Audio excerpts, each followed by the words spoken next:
कान्हा की लीलाओं का रस, भोले की कृपा, अद्भुत चतुर्दशी को जो करे भक्ति, हो जाए हर मनोकामना पूर्ण, हर संकट का हो नाश। चतुर्दशी की है बात, भोले और कान्हा की भक्ति दे सुख शांति का साथ।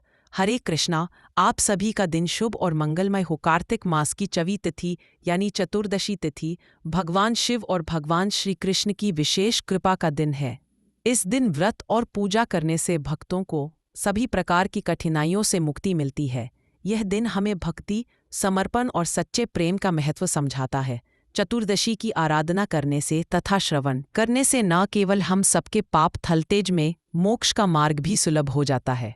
प्रिय श्रोताओं, आज हम कार्तिक चतुर्दशी की कथा का श्रवण करेंगे, जो हमें भगवान शिव और भगवान श्री कृष्ण की असीम कृपा का अनुभव कराएगी। तो आइए श्रद्धा और समर्पण के साथ आज 14वें दिन की कथा का शुभारंभ करते हैं। इससे पहले के अध्याय में देवर्षि नारद ने राजा पृथु को विष्णु शर्मा नाम के ब्राह्मण और राजा चौल की कहानी सुनाई थी। इतनी कथा सुनाने के पश्चात देवर्षि नारद जी ने कहा, हे राजा पृथु, अब मैं आपको भगवान के मंदिर में दीपदान करने और मार्जन अर्थात झाड़ू लगाने का महात्म भी सुनाता हूँ, जो एक समय मुझे स्वयं श्री ब्रह्मा जी ने सुनाया था। अत्यंत गोपनीय इस कथा को अब आप भी ध्यान पूर्वक सुनिए। अत्यंत प्राचीन काल की बात है। चंद्रवंश में जयध्वज नाम का एक अत्यंत प्रतापी और प्रभु भक्त राजा राज्य किया करता था। वह प्रतिदिन भगवान के मंदिर में जाकर स्वयं झाड़ू लगाता और दीप जलाया करता था।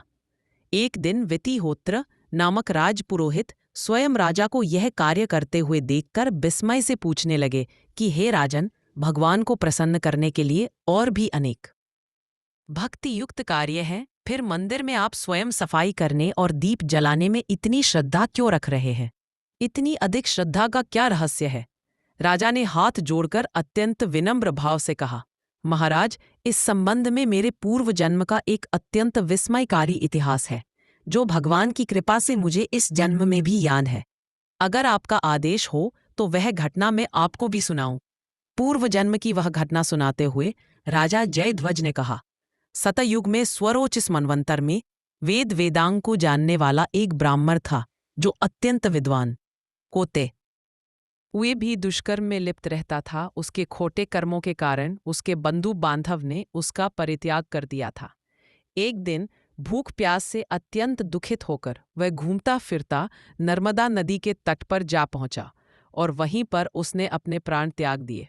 उसकी पत्नी भी व्यभिचारिणी थी, इसलिए उसके बंधुओं ने उसे भी घर से बाहर निकाल दिया था। उसी के गर्भ से अत्यंत पापी मैं उत्पन्न हुआ। उस जन्म में मेरा नाम दंडकेतु था। दूसरों की पत्नियों वैश्या हों और धन के लिए मैंने गौ पशु और अनेक मनुष्यों की हत्याएं तक की और इस प्रकार पाप पूर्ण जीवन में बिताता रहा। एक रात को किसी दूसरे की स्त्री से भोग करने की इच्छा से मैं एक सने मंदिर में गया। वहां जाकर मैंने वस्त्र से वह स्थान साफ किया और दीपक जलाया। उस सने मंदिर में दीपक जलता देखकर ग्राम रक्षक वहां आ गए और मुझे चोर या डाकू समझकर उन्होंने लाठियों से मुझ पर इतने प्रहार किए कि मेरी मृत्यु हो गई। देवालय में ही मेरे प्राण निकल गए। मेरे प्राण निकलते ही भगवान के दूत वहां आ गए और मुझे सुंदर विमान में बिठाकर वैकुंठ लोक को ले गए। कार्तिक के महीने में भगवान के मंदिर में झाड़ू लगाने और दीपक जलाने से मुझे इतना फल मिला कि कई कल्प तक स्वर्ग में सुख भोग कर अब मैंने चंद्रवंश में जन्म लिया है।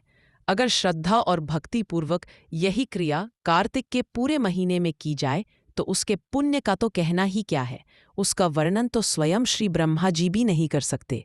एक अन्य और कथा सुनाते हुए देवर्षि नारद जी ने कहा, हे राजन, अब दूसरे के दीपक जलाने का महात्म्य में भी सुनिए। मनुवंश के प्रतापी राजा रैवत के पुत्र भद्र बुद्धि के पुत्र का नाम सुदर्शन था। नाम के अनुरूप ही सुदर्शन अत्यंत सुंदर और पराक्रमी था। भद्र बुद्धि की राजधानी नर्मदा के तट के समीप महेंद्र पर्वत पर थी।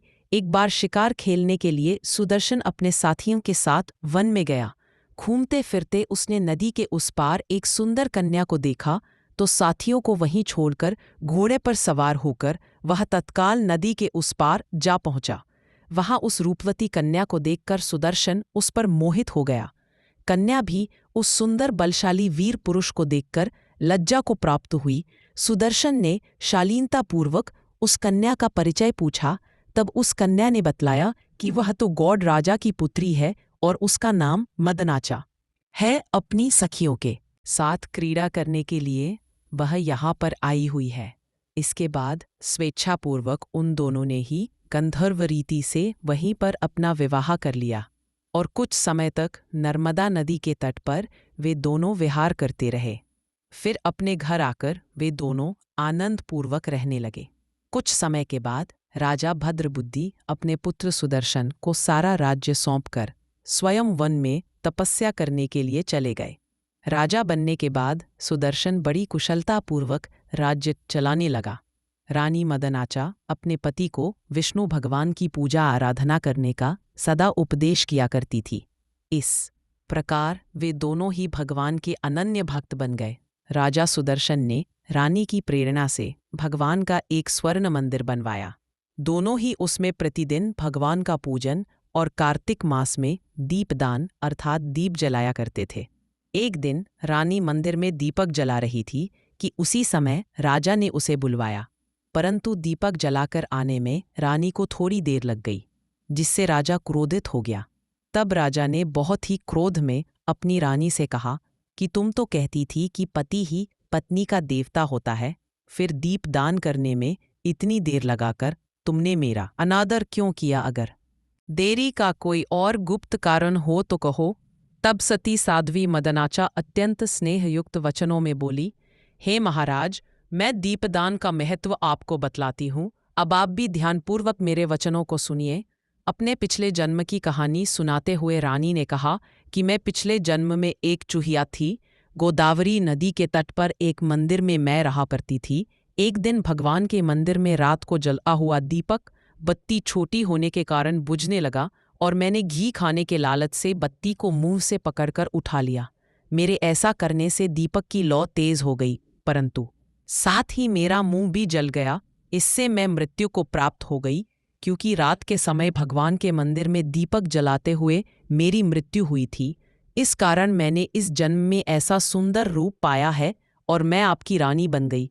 अगर कोई श्रद्धापूर्वक भगवान के मंदिर में दीपदान करता है तो उसके फल का तो कहना ही क्या है।